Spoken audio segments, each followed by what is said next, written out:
Hello friends, તો આજે અમે તમારી સાથે એક નવી એક્ટિવિટી શેર કરી રહ્યા છીએ. તમે જોઈ શકો છો કે અમારી શાળાના મધ્યાહન ભોજનમાં સરસ મજાની મસાલા સંભાર જેવી દાળ બની ગઈ છે, ભાત બની રહ્યા છે અને કેળના પત્તા સરસ મજાના ધોવાઈને સાફ થઈ ગયા છે.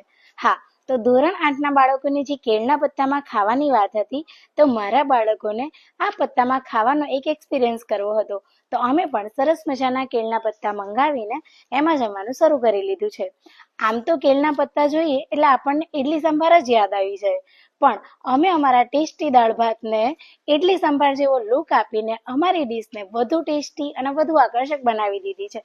તો ખરેખર આજે અમે આરોગ્યપ્રદ અને પ્રકૃતિના ખોળામાં ભોજનનો સ્વાદ માણ્યો અને ખરેખર આજની રિસેસ એ મારા માટે પણ એક યાદગાર છે, કેમ કે મેં પણ બાળકોની સાથે બેસીને જમી લીધું છે. તો આજનું આ મધ્યાહન ભોજનનું જમવાનું, આજની આ રિસેસ એ અમારા બધા માટે એક સુંદર યાદ બની ગઈ છે અને આ અનુભવ ખરેખર એકદમ એટલો સુંદર હતો કે બસ મજા આવી ગઈ. Thank you so much. અને